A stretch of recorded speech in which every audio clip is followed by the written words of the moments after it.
नमस्कार दोस्तों, मैं सब इंस्पेक्टर ऋषभ रक्का। काफ़ी टाइम से मेरे दोस्तों के या छोटे भाई बहनों के मुझे मैसेज आ रहे थे कि तैयारी कैसे करें, सब इंस्पेक्टर के लिए कैसे तैयारी करें या आरएस के लिए कैसे तैयारी करें। क्योंकि सब इंस्पेक्टर के अंदर मेरा दूसरा अटैम्प्ट था।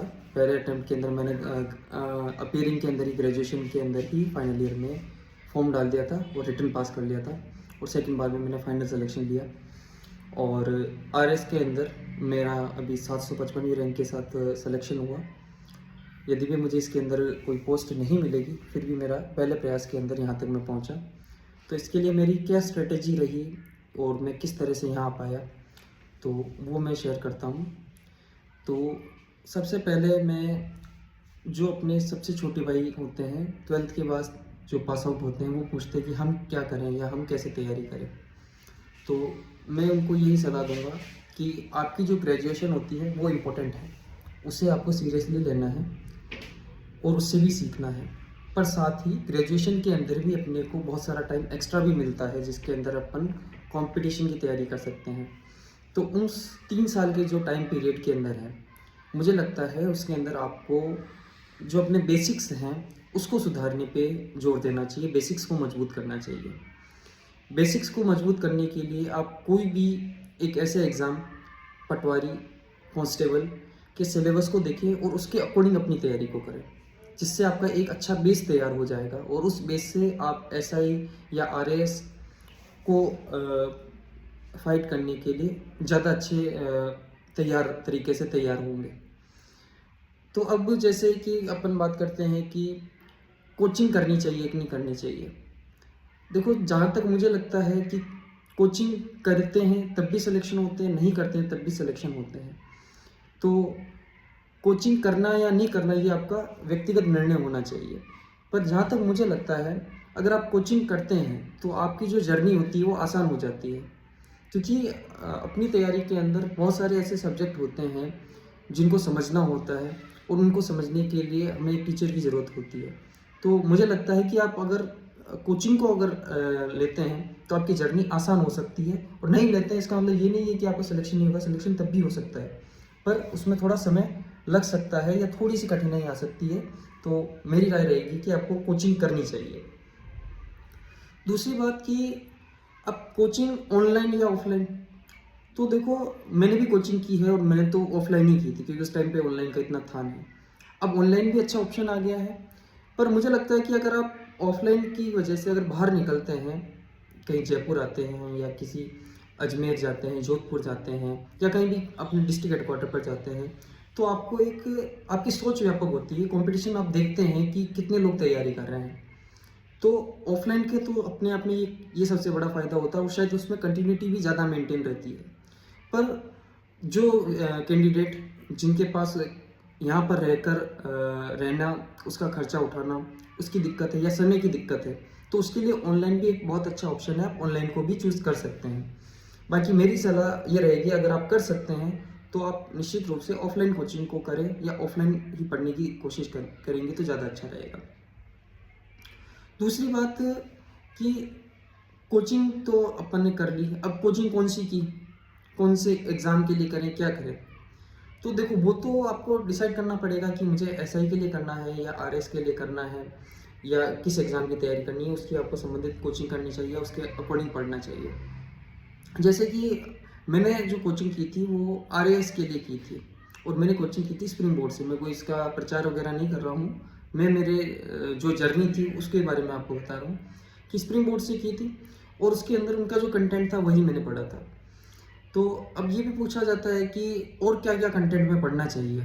देखो, जीके जो होता है अथाह सागर होता है। 200 नंबर की जीके का पेपर आता है एसआई के अंदर, 200 नंबर का हिंदी का पेपर आता है, और कट ऑफ अगर देखा जाए तो जनरल कैटेगरी की भी रहती है। तो इंटरव्यू मिला के 450 में से लगभग 330 या 32 नंबर किसी के होते हैं, तो उसका सिलेक्शन हो जाता है।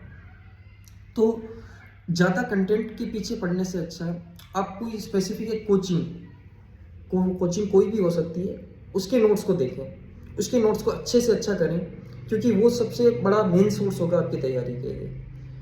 फिर अपने नंबर को और बढ़ाने के लिए थोड़ा एडवांस लोगों से होने के लिए आप फिर साइड सोर्स को देख सकते हैं, पर मेन सोर्स को आपको पूरी तरह से सीरियस रखना है।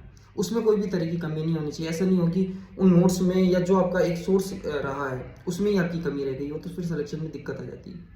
जब आपका मेन सोर्स कंप्लीट हो जाता है तब आपको सबसे अच्छा रहता है कि जो प्रीवियस ईयर के क्वेश्चन पेपर होते हैं मार्केट के अंदर, अलग अलग पब्लिकेशन के प्रीवियस ईयर के क्वेश्चन पेपर मिल जाएंगे।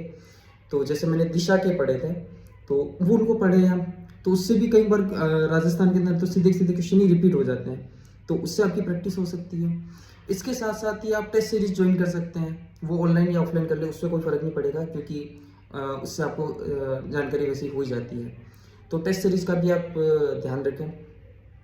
फिर आरएएस के लिए अगर अपन बात करें तो प्री तो एसआई के बराबर ही होता है, पर मेंस जो होता है उसके लिए रिटन राइटिंग प्रैक्टिस की ज़रूरत होती है। तो राइटिंग प्रैक्टिस के लिए आपको निश्चित रूप से कोई टेस्ट सीरीज ही ज्वाइन करनी चाहिए, वही सबसे अच्छी चीज़ रहेगी। इसके साथ साथ आप अपनी मेंस आंसर राइटिंग को अच्छे से तैयार करने के लिए जो जैसे मैंने फॉलो किया था ओनली आईएएस एडिटोरियल डिस्कशन, इसको आप रेगुलर फॉलो कर सकते हैं, तो इससे आपकी सोच व्यापक होगी, आपके आंसर काफ़ी तरीके से अच्छे हो जाएंगे। इसके साथ साथ ही अदर जो यूपीएससी की जो कोचिंग हो सकती है उनके भी डेली एडिटोरियल के डिस्कशन आते हैं या फिर एनालिसिस आते हैं या वो क्वेश्चन डालते हैं, तो उनसे भी आप देख के सीख सकते हैं। मेंस के लिए भी आप प्रीवियस ईयर के क्वेश्चन पेपर यूपीएससी के और अपने आरएस के दोनों देख सकते हैं, उससे भी आपकी तैयारी अच्छी हो जाएगी। तो मेरा ये कहना रहेगा कि आप सोर्स जो रखें अपना, कोई भी एक कोचिंग को रख लें या जो भी आप चीज़ ले रहे हैं उनको कर लें, सोर्स उतना ही होगा, पर उसकी जो प्रैक्टिस होगी जो टेस्ट सीरीज़ के माध्यम से होगी या प्रीवियस ईयर के क्वेश्चन पेपर के माध्यम से होगी, वो ज़्यादा होनी चाहिए, कि वो ज़्यादा इंपॉर्टेंट होती है। क्योंकि सोर्स अथाह सागर होगा, आप उसको कभी पूरा कर ही नहीं पाओगे, और आपको केवल सिलेक्शन लेना है, आपको इतना ज़्यादा पढ़ने की कोई ज़रूरत नहीं होती है। तो मेरे राय से जैसे आप जीके के लिए आप स्प्रिंग बोर्ड के जो नोट्स हैं सारे सब्जेक्ट्स के उसको प्रेफर कर सकते हैं, और स्पेशली हिंदी के लिए मैंने जो अभिज्ञान कोचिंग से गंभीर सिंह बदिरा सर हैं उनसे कोचिंग की थी हिंदी की अलग से, और उनसे हिंदी के नोट्स पढ़े थे, और मेरे हिंदी में काफ़ी अच्छे मार्क्स लगभग 200 में से 172 समथिंग मार्क्स आए थे। तो उन्होंने काफ़ी अच्छे से पढ़ाया था, तो आप उनकी कोचिंग को या उनके नोट्स को या उनके मार्गदर्शन को भी अपनी तैयारी में साथ रख सकते हैं।